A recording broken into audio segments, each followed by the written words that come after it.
나무의대 재활의학과 황창호 교수라고 합니다.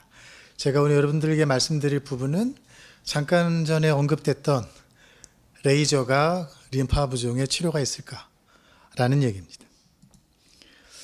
보시면 다들 아시는 것처럼 이러한 림프 물리 치료를 열심히 하시면 좋아진다에 대해서는 다들 깨달음이 있으실 거예요. 받으니까 진짜 좋아지더라.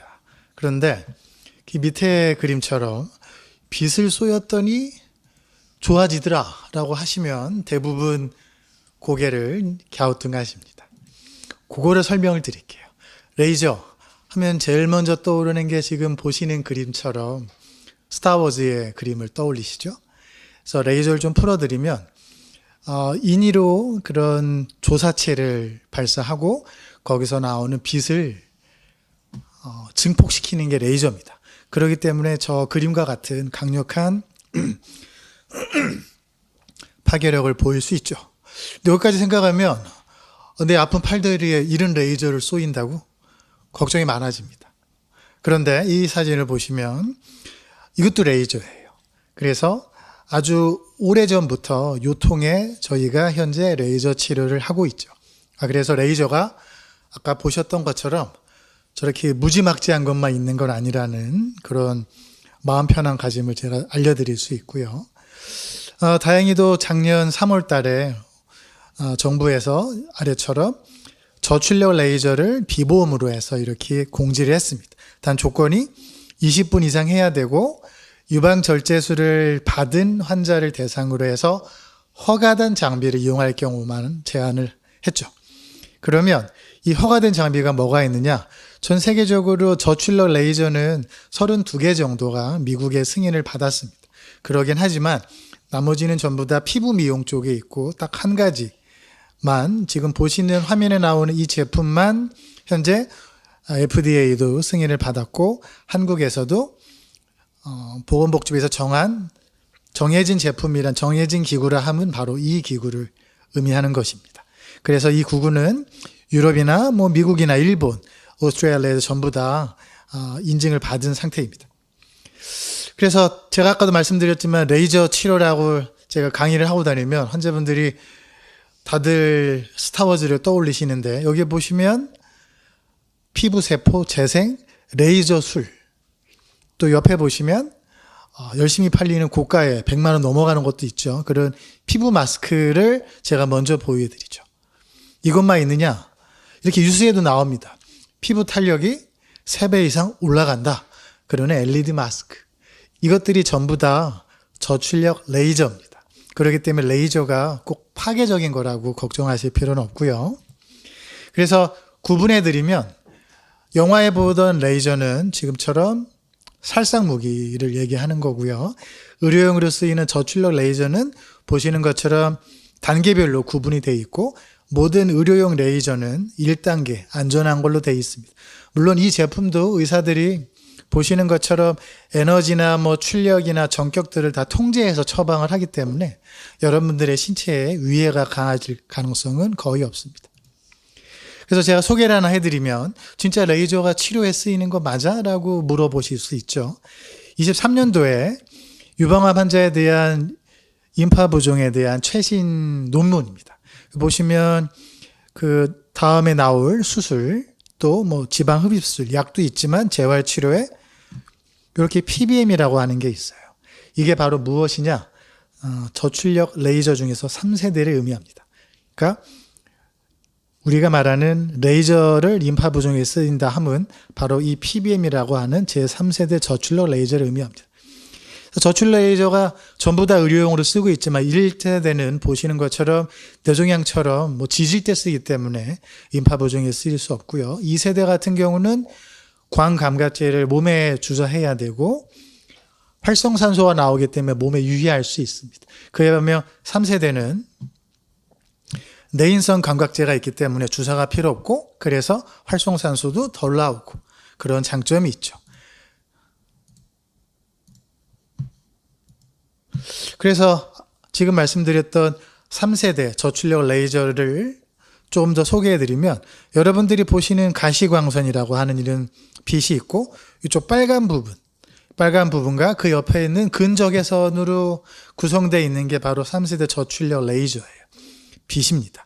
그런데 얘는 장점이 아까 말씀드린 것처럼 몸 안에 있는 광감각제를 쓰기 때문에 쏘이게 되면 우리 몸의 세포에 에너지를 만드는 에너지 발전소인 마이토콘드리아에서 여러 가지 단계를 거쳐서 지금처럼 세포의 제일 중요한 에너지 원인인 ATP나 사이토카인이나 성장 호르몬을 분비하고 그로 인해서 세포들이 활성화가 돼서 결국엔 저희의 목적인 림프가 아니라 림프구가 활성화되고 그러면서 수축력도 돌아오고 경우에 따라 손상된 림프관이 조금 더 건강해지고 아까 나왔던 딱딱해지는 그런 피부가 조금 더 재생될 수 있는 확률을 올리게 되죠. 다시 한번 말씀드리지만 임파부종에 쓰이는 레이저는 여러분들이 벌써 홈쇼핑에서 많이 사고 있는 그 레이저와 동일한 레이저라는 부분은 물론 깊이 들어가면 차이가 있지만 원론적으로는 비슷하다.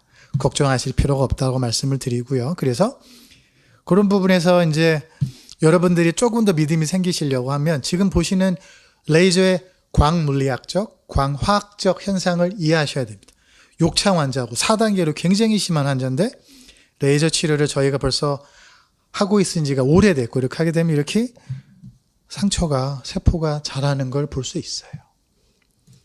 그래서 이런 레이저에 대한 현상은 90년대 초부터 연구가 되기 시작했습니다. 보시는 것처럼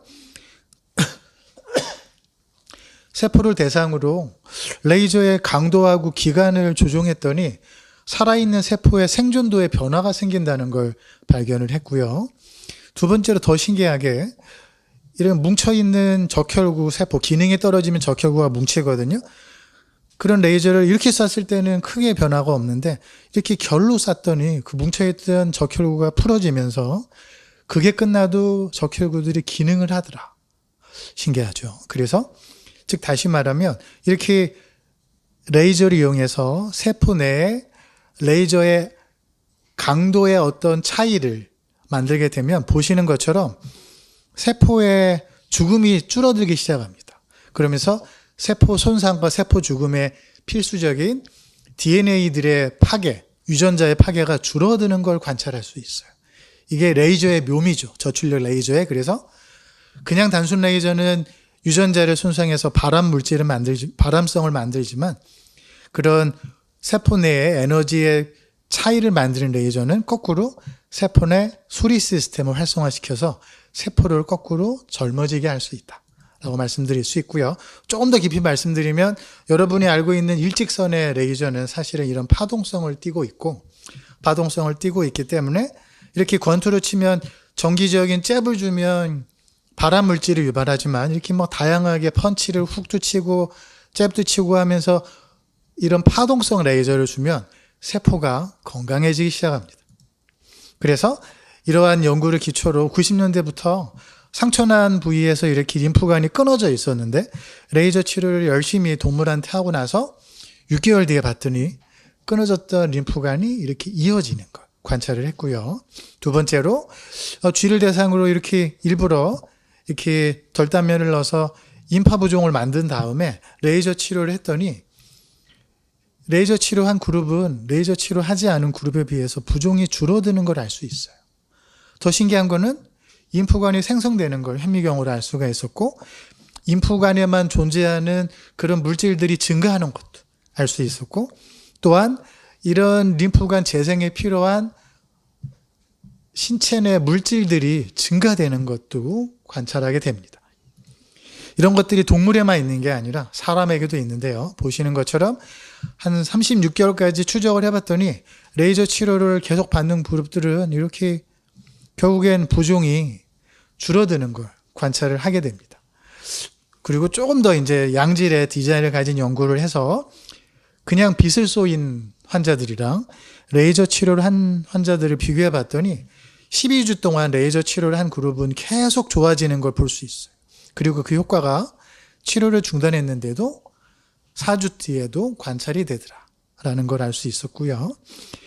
또 조금 더 들어가서 계속 나오는 압박 치료 있죠. 압박 치료하고 레이저 치료를 비교를 해봤습니다. 했더니 압박 치료나 레이저 치료나 둘 다 치료를 받으면 호전을 보여요. 그런데 그 후전 효과가 3개월, 6개월, 12개월 지나면서 12개월 차가 됐을 때는 거꾸로 이 단순 압박 치료보다 레이저가 훨씬 더 효과적인 것 같다. 더 우월하다라는 아주 신기한 임상 연구도 있습니다. 저희 의사들이 이제 새로운 치료법을 선정하거나 고르거나 선택할 때 제일 고민되는 게 과연 과학적이냐인데, 그럴 때 제일 많이 쓰는 게 시스템 분석이라는 논문입니다. 그 논문 중에 하나를 소개해드리면, 뭐 통증이나 관절 범위에는 고민이 있지만 최소한 저출력 레이저는 6개월 이내에 부종을 감소하는 데는 효과가 있는 것 같다라고 하는 분석 논문의 결과도 있고요. 하지만 단점이 있습니다. 아까도 제가 계속 단순한 레이저는 뭐 고출력 레이저는 뭐 위험하다 말을 하는데, 인파 부종은 아니지만 흑색종 피부암 환자를 대상으로 한 그런 연구에서 봐보면 레이저의 강도에 따라서 암이 죽기도 하지만 암이 커지는 경우도 있어요. 그래서 레이저를 함부로 쓰면 안 되고 항상 전문가와 상의를 해서 통제된 상황에서 적절한 강도와 시간을 유지하면서 해야 된다라는 부분을 마지막으로 말씀을 드리고 싶고요. 그래서 보시면 이렇게 레이저 치료를 이제 받게 되면 레이저 치료는 아프지 않습니다. 그리고 뭐 전기 치료처럼 따끔따끔하거나 그런 것도 없고 아주 약간의 뭐 온열감을 느끼긴 하지만 불편하지 않고요. 그래서 보시는 것처럼 보통 한 부위가 0.2 제곱센티미터 정도 되는데 그 부위에다가 이제 레이저를 조사하고 보시는 것처럼 수직으로 해서 피부에 닿게 합니다. 그러면서 치료를 받을 때 이제 담당 교수님이나 의사 선생님들과 다르긴 하지만 얼마나 격자 무늬를 자주 할 것이냐를 그리고 그 해당 부위에다가 이제 정해진 시간을 하는데, 우리나라에 지금 비급여된 항목은 이제 20분 동안만 할 수 있기 때문에 20분 동안 몇 군데를 할 것이냐. 보통은 권고하는 20분 이상 하라고 되어 있으니까 20분은 다 채우셔야 되고요. 한 부위에 2분 이상 하라고 되어 있긴 한데, 많은 연구 결과들을 봐보면 또 많이 하면 좋을 수 있는 것도 있기 때문에 혹시 20분 이상 해주는 병원이 있다 그러면 그 병원이 더 좋을 것 같고, 그게 안 된다 그러면 20분을 꽉 채워서 10군데를 받든 아니면 한 군데당 1분씩 해서 조금 더 많은 부분을 치료를 받든 그렇게 할 수 있습니다. 그래서 보통 한 3주에서 4주 이상은 받는 게 좋지 않을까. 12주는 넘지 않는 게 좋지 않을까. 그리고 아까 제가 말씀드렸던 에너지 강도 조절을 잘 하지 못하면 위험할 수 있다. 그래서 그런 부분에 대해서 의사 선생님들이 대부분 단위 민족당 에너지가 얼마고 그게 도합 얼마가 돼서 환자분의 팔이나 다리에 얼마 정도의 와트나 얼마 정도의 줄로 갈 수 있다를 다 개선을 하고요. 그것들이 혹시 신체에 유해한 정도인지까지 전부 다 계산해서 알려드리기 때문에 그런 걱정 없이 그냥 의료진을 믿으시고 방문하면 되지 않을까 싶습니다. 예, 제 강의는 여기까지입니다.